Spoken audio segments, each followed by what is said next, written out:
Hello everyone, welcome back to my channel. कैसे हैं आप सब? होप करती हूँ कि आप सभी ठीक होंगे। हम भी यहाँ पे बहुत बढ़िया से ठीक से हैं। सो गाइज, आज मैं थोड़ा सा बातचीत करने आई हूँ कि क्या है हमारी लाइफ, कैसे जीते हैं हम लोग। और कुछ लोग बहुत अपनी लाइफ को परफेक्ट बना के रखते हैं अपनी ओर से, लेकिन सामने वाले को, जहाँ आसपास जो साथ में रहते हैं, उनको परफेक्ट नहीं लगती है। और हम लोग किस लिए जीते हैं? मोर सक्सेस, मोर पैसा, और ज़्यादा बड़ा घर और ज़्यादा सुख सहूलतें हमें मिलें। इंसान इसकी लालसा में कई बार बहुत गलत काम भी कर देता है, बहुत ज़्यादा लोगों को हर्ट कर देता है, बहुत बड़े बड़े सेक्रीफाइस भी कर लेते हैं। ऐसा नहीं है कि सेक्रीफाइस नहीं करते हैं। सो लेकिन जैसे मेरा ये मानना है कि इंसान इतना कुछ तो करता है, लेकिन जब इंसान इस दुनिया से जाता है तो जाने के बाद जो प्रॉपर्टी छोड़ता है, या उसका जो जोड़ा हुआ धन होता है, प्रॉपर्टी होती है, जो भी उसकी जायदाद होती है, बाद में पीछे जो रह जाते हैं वो आपस में बंटवारा करने में, ये मुझे चाहिए, ये मुझे चाहिए, या इक्वल कर देते हैं। या कई लोग मरने से पहले ही अपनी जो प्रॉपर्टी है जिसको देनी होती है उसकी विल बना जाते हैं। लेकिन कुछ लोग ऐसे भी चले जाते हैं जिनको भी मतलब कुछ पता ही नहीं है अभी उनकी डेथ कब कैसे हो गई। तो फिर उसके बाद वो ऐसे ही मतलब पीछे लोग जो होते हैं, तो उनका जब भी रस्म क्रिया वगैरह हो जाती है तो फिर यही सोचने लग जाते हैं कि चलो अब नहीं तो अब भी बात कर ही लेते हैं। बार बार कौन आएगा, बार बार फिर कौन बात करेगा। तो मेरा कहने का मतलब ये है कि हम लोग जिस जायदाद को जोड़ने में, जिस प्रॉपर्टी को बनाने के लिए हम इतनी जद्दोजहद करते हैं, कई बार हम गलत काम भी करते हैं। कई बार हम बिना सोचे समझे किसी के, कुछ लोग करते हैं किसी के डुप्लीकेट सिग्नेचर भी करते हैं, और वो हम अपने साथ तो कुछ नहीं लेके जाना, रह तो सारा इधर ही जाना, लेकिन फिर भी लोग अपनी आदत से मजबूर होते हैं। अंदर से, बाहर से बहुत बड़े बड़े दिखते हैं, लेकिन ऐसे लोग अंदर से बिल्कुल खाली होते हैं। जिस जमीन जायदाद के लिए हम दूसरों के साथ लड़ते रहे, बहस करते रहे, एंड में उस चीज़ को पाने के लिए हमारे ही जो आगे जनरेशन है वो आपस में लड़ती रही। तो मेरा आज का यही, जो मैं बात करना चाह रही हूँ, उसका सार यही निकलता है कि जब तक ज़िंदगी है तो उसको खुशी से जिएं, इंजॉयमेंट से जिएं, लेकिन किसी को दुखी करके मत जियो, किसी का नुकसान करके मत जियो, क्योंकि एंड ऑफ डे उसका हर जाना कहीं ना कहीं भुगतना तो पड़ेगा, चाहे यहाँ चाहे वहाँ।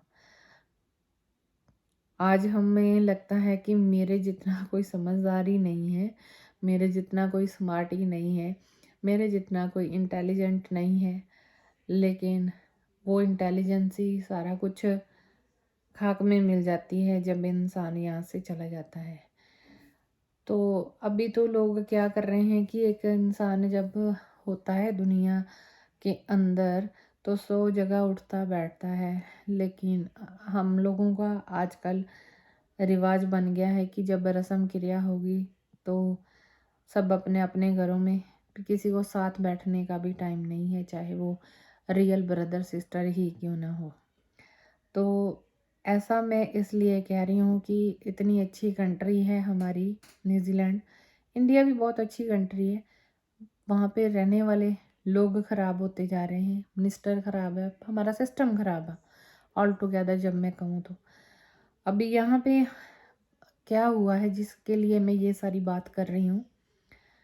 एक इंसान आया मार्केट के अंदर, जो कि हमारे यहाँ पे इंडियन मार्केट पॉपुलर है, उसको मिनी पंजाब भी कहा जाता है। एरिया का नाम है पापा टोय टोय। हम लोग वहाँ पे पहले रहते थे और हमारा वहाँ पे शॉप भी था। जिस मार्केट में की मैं बात करने आई हूँ, एक यंग सा लड़का आया। यंग का मतलब ये नहीं कि 12-13 साल का, 25-26 साल का आया।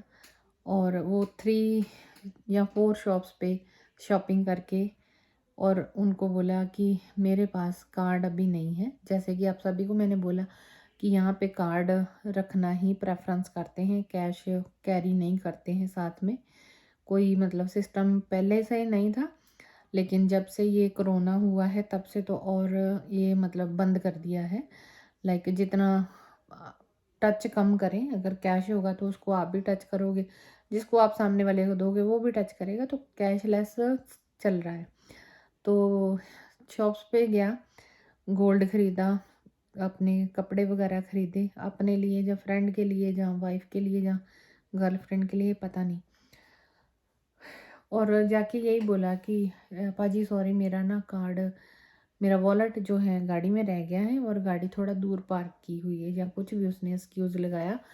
और कहता मैं बैंक में आपके अकाउंट में पैसे ट्रांसफ़र कर देता हूँ। तो ऐसे करके उसने 2-3 शॉप्स पे किया और स्क्रीनशॉट ऐसे ही दिखा दी दूर से कि ये देखिए आपके अकाउंट में आ गए हैं। उसको क्लिक किया नहीं और उससे पहले कर दिया। और हैरानी की बात ये है कि किसी भी शॉपकीपर ने पता नहीं कि ध्यान नहीं दिया, या उनको स्क्रीनशॉट दिखा दी, ट्रांसफ़र हुए दिखा दी, लेकिन फाइनल क्लिक नहीं किया उसने। तो जिसकी वजह से क्या हुआ है कि वो लड़का 10 से $12,000 का ले गया है सामान। इसको हम चोरी ही कह सकते हैं, चोरी करके ले गया। अभी मुझे ये बात कहते हुए थोड़ा सा हिचकिचाहट हो रही है कि इतनी अच्छी कंट्री, इतने अच्छे लोग, इतने अच्छे सिस्टम, और फिर भी हम गुनाह करने से पहले डरते नहीं हैं। भगवान को जान देनी है। और जिनकी तो चोरी करके चला गया, बिजनेस तो वैसे भी बहुत ज़्यादा डाउन हुए पड़े हैं। जिनका सामान चोरी करके चला गया, चोरी ही कह सकते हैं। और जहाँ से तो ले गया, उन्होंने तो कॉस्ट पे की, उन्होंने कमाया क्या, उनका तो लॉस हो गया ना। कहाँ पे $3,000, कहाँ पे $5,000, कहाँ पे $2,000, ऐसे करके करके ले गया। जिसके लिए कपड़े लेके गया, जिसके लिए गोल्ड लेके गया, क्या उनको वो उसको पहने हुए देख सकता है जो वो चोरी करके ले गया? क्या जब वो उनको गिफ्ट करेगा, जिसके लिए लेके गया, जिसको देना है, उसको देने से पहले उसके मन में क्या ये विचार नहीं आएगा कि ये तो मैंने गलत किया?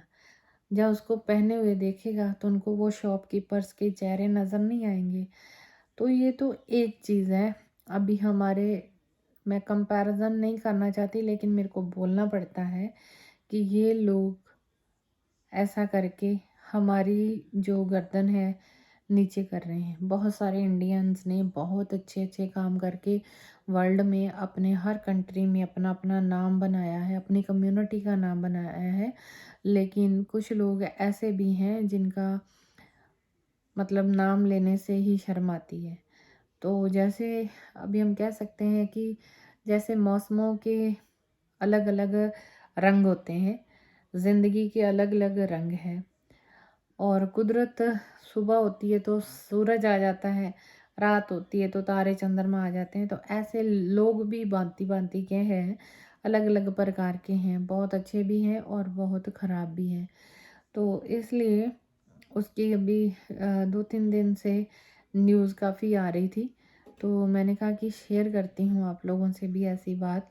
अभी तो जैसे इंडिया में भी काफ़ी लोग चोरियाँ वगैरह करते हैं, शॉप्स पे सामान चोरी करके ले जाते हैं, कपड़ों के अंदर डाल लेते हैं, कमीने काम करते हैं। लेकिन एंड ऑफ द डे हम किसके लिए ये कर रहे हैं और क्यों कर रहे हैं? हम जो कर्म करेंगे, हम जो अच्छे करेंगे तो भी हमारे साथ जाने हैं, या हम बुरे करेंगे तो भी हमारे साथ जाने हैं। उसका लेखा जोखा हमें ज़रूर देना पड़ता है। कुछ लोग कहते हैं अगले जन्म में देना पड़ता है, लेकिन मैं कहती हूँ कि इसी जन्म में देना पड़ता है। और हमने बहुत सारे लोगों को देखा है लेखा जोखा देते हुए। तो कर्म हमें अच्छे करने चाहिए। जिनके लिए हम जोड़ रहे हैं, हो सकता है कल को वो ही हमसे सारा कुछ ले लें और हमें लात मार के बाहर निकाल दें। तो इसलिए हो सके तो जितना हो सके कि किसी ना किसी की हेल्प करें। बुरा काम ना ही हो हमसे तो अच्छी बात है। भगवान सब देखता है और देखता रहेगा। हमारी आंखें बंद हो सकती हैं लेकिन उसकी आंखें नहीं बंद हो सकती। ऊपर वाला सबका क्लास लेता है, जैसे अभी कोविड के तरीके से ले रहा है। कई लोग दुनिया छोड़ के जा चुके हैं, कई लोग हॉस्पिटल में हैं और कई लोग जो इसका शिकार हो चुके हैं, 2-2 3-3 बार जिनको हो चुका है, तकलीफ़ पा चुके हैं। और अभी देखो क्या हालात हो गए हैं। हमारे न्यूजीलैंड का आज का जो है हाईएस्ट रिकॉर्ड बन गया है कि कोविड के केसेस का 1500 अबव है केस। तो एक्सपर्ट्स कह रहे हैं कि 1800 पर डे के भी आ सकते हैं। और आप लोगों को, हम लोगों को यानी कि पब्लिक को बोला गया है कि अगर हल्का फुल्का बुखार है या गला ख़राब है तो हॉस्पिटल जाने की ज़रूरत नहीं है, घर पे ही पैनाडोल ब्रूफन लो। अगर हेल्थ ज़्यादा ख़राब लगे तो ही हॉस्पिटल जाओ, क्योंकि स्पेस बहुत कम है। जैसे कि सभी को पता है कंट्री छोटी है तो स्पेस भी नेचुरली कम ही होगा। सो गाइज़, ये सारी बातें मैं आपसे करने आई थी। और हमारे यहाँ पे भी प्रोटेस्ट अभी जारी है। लोग पार्लियामेंट के बाहर जो टेंट लगा के बैठे हैं। बाकी जो यहाँ पे हमारे बिजनेस हैं लोगों के, बहुत ज़्यादा उनके ऊपर इफ़ेक्ट पड़ रहा है। तो आने वाले दिनों में केसेस और भी बढ़ जाएंगे। हालात जो है पता नहीं कहाँ भगवान लेके जाएगा। वही मैं जैसे कह रही हूँ कि भगवान, हम आंखें बंद कर सकते हैं लेकिन जो ऊपर वाला है वो आंखें बंद नहीं करता, वो सब देख रहा है। अभी डिपेंड ये करता है कि हम इस नज़रिए से देखते हैं कि नहीं देखते हैं। तो मेन बात ये है कि दूसरे की थाली में देखना बंद करें जो लोग ऐसे करते हैं। और आप लोग भी अगर मेरी बात से सहमत हैं तो मेरी वीडियो को लाइक शेयर ज़रूर कीजिए और चैनल को सब्सक्राइब कीजिए। आप लोगों की सपोर्ट ही मेरे चैनल को आगे बढ़ा सकती है। Thank you everyone, have a great day. और अच्छे मैनर्स के साथ हम बड़े हुए हैं तो हमारी जनरेशन भी बड़ी हो, यही उम्मीद करती हूँ मैं सबसे। कोई 100 में से 2% लोग गलत हैं तो 90% को हम गलत नहीं बोलेंगे, लेकिन जो 2% हैं उनको भी हमें गलत बोलना पड़ेगा, तभी वो भी 98 में शामिल हो सकते हैं। So thank you guys, have a great day. Thank you.